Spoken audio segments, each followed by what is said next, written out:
Doctor Pallavi Patel विधायक सिराथू रविदास जयंती के अवसर पर कार्यक्रम में शामिल होने के लिए गोंडा पहुंची। उन्होंने किसानों की समस्याओं पर प्रश्न उठाया और किसानों के बारे में सरकार से प्रश्न पूछा। कार्यकर्ताओं को संबोधित करते हुए विधायक सिराथू डॉक्टर पल्लवी पटेल ने सदस्यता अभियान में तेजी लाने तथा आगामी निकाय चुनाव के लिए तैयार रहने का निर्देश दिया। वर्तमान में उपजे रामचरितमानस विवाद पर विधायक डॉक्टर पल्लवी पटेल ने कहा कि वे गौतम बुद्ध में आस्था रखती हैं। उनके लिए रामचरितमानस में क्या लिखा है कोई महत्व नहीं रखता है। गौतम बुद्ध के अनुसार किसी भी तरह की हिंसा, वो चाहे पशु पर हो, उसकी वो भर्त्सना करती हैं। इस दौरान जिलाध्यक्ष संतोष कुमार पटेल, अलग राम यादव, शिवानंद पटेल, मनोज भास्कर, श्याम नारायण वर्मा, केडी पटेल सहित कार्यकर्ता, पार्टी के और पदाधिकारी मौजूद रहे। पत्रकार बंधुओं का स्वागत है अपना दल परिवार की तरफ से। आज गोंडा जनपद में आने का मुख्य उद्देश्य है, संत रविदास जी की जयंती है आज, और जिन्होंने सामाजिक सम्मान और समानता के उद्घोष के साथ एक विचार दिया, और उनकी जयंती मनाने के लिए आज हम गोंडा आए हैं।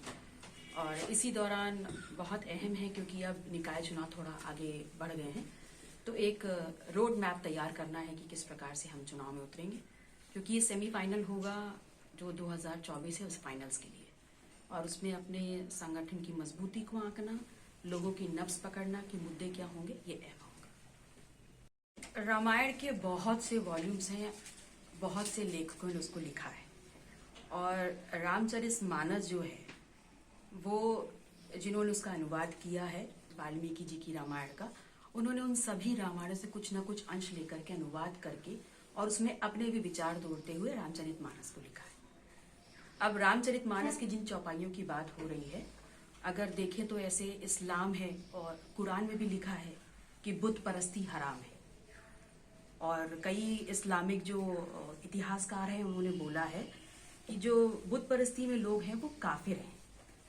तो मैं ऐसा नहीं मानती और मैं ऐसा विश्वास भी नहीं करती, क्योंकि हमारे लिए बुत परस्ती या मूर्ति पूजन जो है वो साकार ब्रह्म है। तो जिसको मैं मानती नहीं, मैं उसकी बात नहीं करती, तो दूसरे धर्मों की या दूसरे धर्म ग्रंथों की बात क्यों करनी। तो मैम कितना उचित समझती है जिस तरह से धर्मग्रंथ को जलाया गया, उसकी प्रतिया को कितना सही मानती है आप? देखिए, किसी पंक्ति को हटाना या किसी शब्द को हटाना महत्वपूर्ण नहीं है।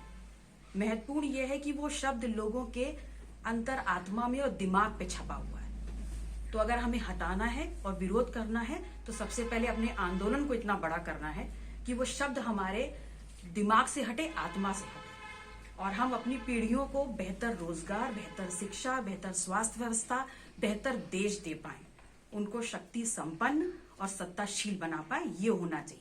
बात किसी धर्म की पंक्ति जलाने या उसको हटाने की नहीं होनी चाहिए। आपको कहने का मतलब यह मैम कि यह हटाया जाना चाहिए? नहीं, मेरा यह है कि इसको हटाने से कोई फर्क नहीं पड़ेगा। मेरे कहने का मतलब यह है कि आंदोलन को इतना बड़ा करें कि लोगों के दिमाग से वो उसको हटा दिया जाए। नहीं, 400 सालों से जो एक ग्रंथ की तरह, एक धार्मिक पुस्तक की तरह पूजा जाता है, मंदिरों में रखा जाता है, देवालयों में रखा जाता है, क्या उसमें से पंक्तियां ऐसी हो सकती हैं जिनको हिंदू धर्म के मनोविज्ञान से या मन मस्तिष्क से हटा दिया जाए? देखिए, मैंने कहा कि मैं दूसरे धर्म या दूसरे धर्म ग्रंथ की बात नहीं करती, और जिस विशेष शब्द या विशेष पंक्ति की बात आप कर रहे हैं उसके लिए मेरा विजन, मेरा विचार बिल्कुल क्लियर है कि वो पंक्तियां किताबों से ना हट करके अगर लोगों की आत्मा और दिमाग से हटेगा तो देश में बेहतर।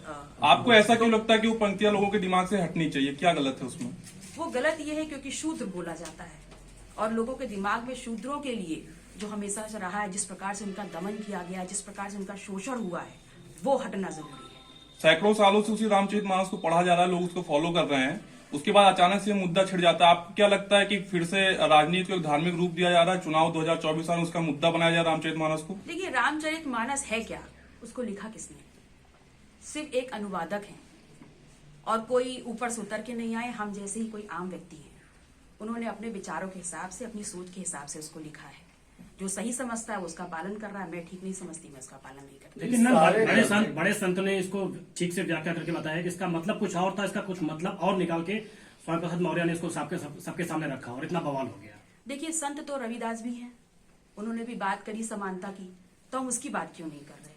हम सम्मान की बात क्यों नहीं कर रहे? बात तो उसकी भी होनी चाहिए। अगर आपने संतों की बात की है तो मैं दूसरे ही संत की बात कर रही हूँ।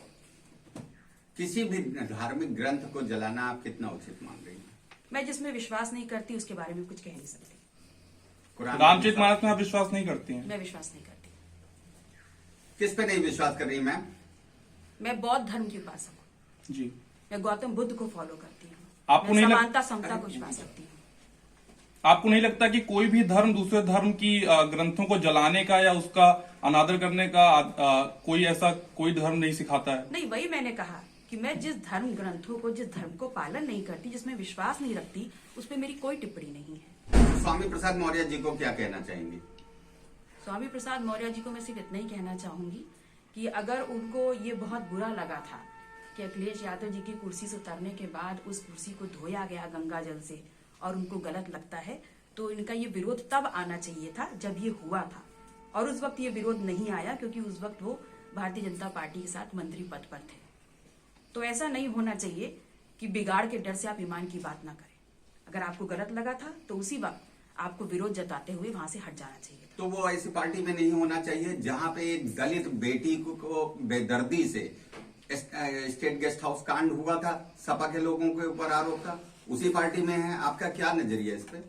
देखिए, दलित बेटी को जो आप बात कर रहे हैं मायावती जी के स्टेटमेंट की कि गेस्ट हाउस कांड की, तो सबसे पहले दलित की बेटी निसंदेह मायावती जी हैं, लेकिन वो कहीं पर भी सिंपैथी फिगर नहीं है। वो इस देश की बहुत बड़ी नेता हैं और अपने आप में लोगों की आइडल हैं।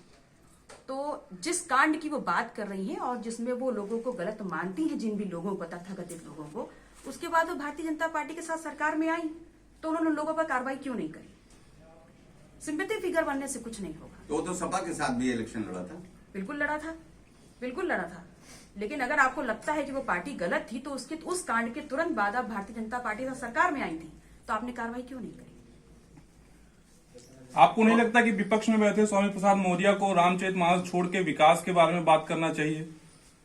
मुझे ये नहीं पता उनको किस मुद्दे पे बात करनी चाहिए, लेकिन मैंने अपनी बात बिल्कुल स्पष्ट बोली कि इन सब मुद्दों से हट करके हमें अपनी पीढ़ियों के लिए रोजगार, शिक्षा, स्वास्थ्य, इन सब की बात करनी चाहिए। उनको आप बोल सकते हैं कि अपनी विरासत के तौर पर या एक बेहतर देश में उनको शक्ति संपन्न होना चाहिए और सत्ताशील होना चाहिए। लेकिन मैम, स्वामी प्रसाद मौर्य के बयान के बाद ही उनकी ही पार्टी सभा में बहुत लोगों ने विरोध किया। लेकिन आपका क्या इसमें कहना है? देखिए, उनकी पार्टी में जो लोग विरोध कर रहे हैं वो उनकी विचारधारा है। इस मुद्दे पर मेरी पार्टी का क्या कहना है मैं आपके सामने वो रख रही हूँ। लेकिन आप तो गठबंधन में है ना, साथ में। बिल्कुल गठबंधन में हूँ, और गठबंधन का मतलब ये नहीं है कि मैं सही को सही और गलत को गलत ना कहूँ। निकाय चुनाव में आप तो यानी क्या मानती हो आप? उनके विचारों को कितना सही कितना गलत मानती है आप, यही बता दीजिए। नहीं, मैंने वही बोला कि अगर विरोध था तो उस वक्त होना चाहिए था, और मैं ऐसे धर्मों को क्योंकि पढ़ती नहीं हूँ, मैं इस पर कोई टिप्पणी नहीं करती। लेकिन मेरी पार्टी की जो भी सोच है, जो विचारधारा है, वो मैंने आपके सामने रखी। यानी कि तुलसीदास जी को आप संत नहीं मान रही हैं? नहीं, मैंने ऐसा तो कुछ नहीं कहा। फिर क्या आपने मैंने कहा? उनको अनुवादक माना, अनुवादक, और संत ना मानते हुए मैंने ये माना कि वो एक ऐसे व्यक्ति हैं जिन्होंने सभी रामायणों को पढ़ते हुए एक नई पुस्तक का निर्माण किया जिसमें उन्होंने अपने विचार भी रखे। यानी ये उनके निजी विचार थे। बिल्कुल निजी विचार। निकाय चुनाव को लेकर आपकी पार्टी की क्या तैयारियां चल रही हैं? देखिए, निकाय चुनाव को लेकर के हम उसको जी बताइए मैम। निकाय चुनाव को हम एक सेमीफाइनल के तौर पर मानते हैं, और अगर आप लोकसभा चुनाव में जाना चाहते हैं तो अपने लोगों की नब्ज, जनता की नब्ज टटोलना और 2024 के फाइनल में पहुंचने के लिए आपको मुद्दे होना बहुत जरूरी है। तो उन मुद्दों पे काम कर रहे हैं, इसीलिए हर जनपद में जाकर के हम ये प्रयास कर रहे हैं कि लोगों से उनके मुद्दे जान सकें। आज आप गोंडा आई हैं, गोंडा के बारे में आपको क्या लगता है, यहाँ के क्या मुद्दे हैं? देखिए, इस पूरे प्रदेश में लॉ एंड ऑर्डर बहुत बुरा है, किसानों की स्थितियां बहुत जर्जर हैं, तो ये सबसे अहम मुद्दा होना चाहिए। बेरोजगारी लोगों को करने के बाद भी, शिक्षा ग्रहण करने के बाद भी, डिग्री होने के बाद भी लोगों को नौकरियां नहीं मिल रही। हालांकि सरकारी आंकड़े ये बोलते हैं कि हम प्रतिवर्ष लोगों को रोजगार दे रहे हैं, लेकिन वहीं अनएम्प्लॉयमेंट डेटाबेस जो है बोलता है कि 1 करोड़ इनको रोजगार नहीं मिल रहा। तो सरकार को अपने डेटा दुरुस्त करने की आवश्यकता है। यानी आपका कुल मिला के ये कहना है कि इन शब्दों को हटाने के लिए एक बड़ा जन आंदोलन छेड़ना चाहिए, जो रामचरितमानस में लिखा है आप? इन शब्दों को मानस पटल से हटाने के लिए, उनकी आत्मा से हटाने के लिए बहुत बड़ा आंदोलन होना चाहिए। आप करेंगी? बिल्कुल करूंगी क्या और कर भी करेंगी रही बता हूँ। दीजिए। और कर भी रही हूँ। लगातार क्षेत्रों में जा करके सबको समानता क्या होती है समझाने का प्रयास कर रही हूँ, और कैसे अपने हक और अधिकारों को सुनिश्चित करना है ये भी बताने का। नहीं, उस लाइन को हटाने वाली बात को लेकर जो आपने कहा आंदोलन करेंगे, वो आपका क्या? मैंने लाइन हटाने को नहीं, मैंने बोला उस वक्त को, उस विचारधारा को, उस भावना को दिमाग से हटाने की। तो क्या आपको लगता है कि अभी तक संविधान में वो विचारधारा नहीं हट पाई है? कहाँ हट पाई है जी। अगर हट गई होती तो आरक्षण मिल गया होता। मैम, कौन सा लाइन है जो हटाने के लिए सबके मानसिक आंदोलन करेंगे? देखिए, सबसे पहले तो शूद्र शब्द को हटाने की बात होती है, ठीक है। उसमें ये भी लिखा हुआ है कि ढोल गवार शूद्र पशु नारी सब हैं ताड़ना के अधिकारी। मैं आपके सामने नारी बैठी हुई हूँ, कोई करके दिखा दे तो मेरी ताड़ना। तो मन के हारे हार है, मन के जीते जीत। मैं स्त्री हूँ लेकिन मैं इससे कतई संबंध नहीं रखती, मैं इसको कतई स्वीकार नहीं करती। ताड़ना तो अवधि क्षेत्र में वाच करना होता है। ताड़ना का मतलब टॉर्चर भी होता है, शोषण भी होता है।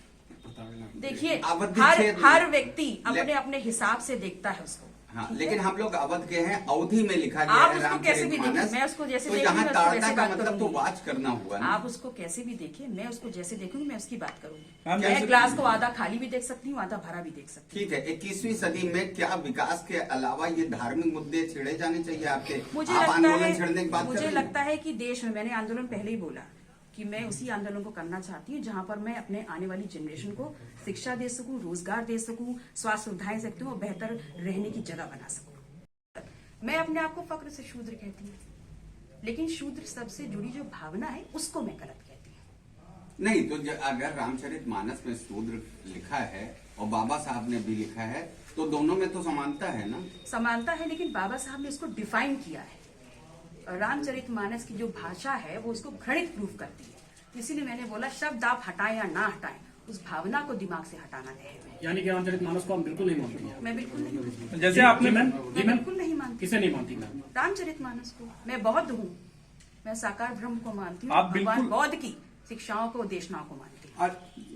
तो ठीक है मैम, आप बहुत ढंग से हैं, लेकिन किसी ग्रंथ का हाँ, अपमान करना। जी। नहीं, ये अपमान नहीं है। जी। मैंने बोला, मैंने उसको पढ़ा ही नहीं तो मैं उसको मानूं कैसे? लेकिन उनकी प्रतियां, जब उनकी प्रतियां जलाई जाती हैं तो उस पे किसी भी धर्म का व्यक्ति अगर उसका समर्थन करे या उसको गलत न बताए। क्या मैंने कहा कि मैं इस बात का समर्थन करती आपने कहा कि जलाई उसको खत्म करना चाहिए या जलाई जा रही है, तो उस पे आपने कोई भी ऐसा विरोध नहीं कितना जताया। गलत, कितना सही मानती हैं आप, बताइए? नहीं, देखिए, जो जला रहा है आप उससे पूछिए। ना मैंने जलाने को सही कहा, ना मैंने उसको संग्रहित करने को सही कहा। नहीं, सवाल मैंने ये सिर्फ नहीं कहा है कि ना मैं उसको पढ़ती हूँ, ना विश्वास रखती हूँ और ना मैं उसको कोई जलाने को आप सवाल कितना ये सही नहीं है। मानती हैं? मैं आप किसी भी- जलाने को सही मान रही, किसी भी धार्मिक ग्रंथ को जलाने को आप सही मान रही हैं? मनुस्मृति भी जलाई गई थी, आप बताइए।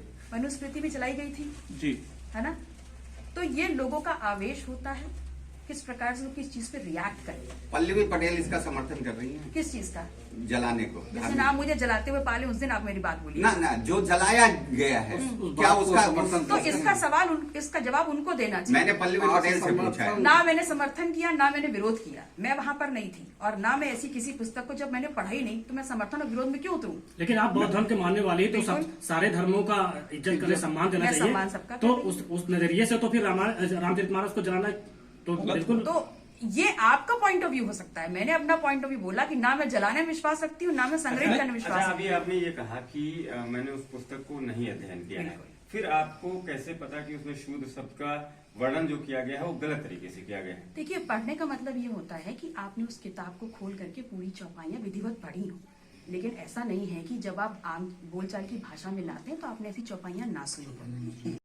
की भी मांग आप कर रही हैं? जातिवाद- जातिगत जनसंख्या की जो बिल्कुल, जातिवार जनगणना की मैंने मांग प्रबल हर मंच पे की है, और ये इसलिए भी सही है ताकि हमें पता चल सके कि कौन सा समाज कितना है और उसको संविधान के अनुरूप क्या उसके जो हक अधिकार हैं मिल रहे हैं कि नहीं मिल रहे हैं। मैम, आपने अभी कहा कि संविधान अभी जो जातियां हैं उसको समान रूप से नहीं दे रहा है, अभी आपने कहा, तो क्या संविधान में कौन कौन सी कमियां रहेगी, आप जरा स्पष्ट करेंगे? संविधान में कमियां नहीं रह गई हैं। जी। कमी उस संविधान के लिखी हुई जो बातें हैं उनको जमीन पर उतारने में रह गई है। तो मैम, आरक्षण का विरोध किया था बाबा साहब ने कि आरक्षण नहीं होना चाहिए, आप इसको कैसे? बाबा कैसे साहब करेंगे? ने आरक्षण को लिखित किया संविधान में एक विशेष अवसर के रूप में, और इसलिए क्योंकि वो चाहते थे कि जो मूल धारा से अलग हैं उनको विशेष अवसर देकर के मुख्य धारा में लाया जाए, और जब ये कार्य पूर्ण हो जाए तो हम उसको हटा भी सकते हैं।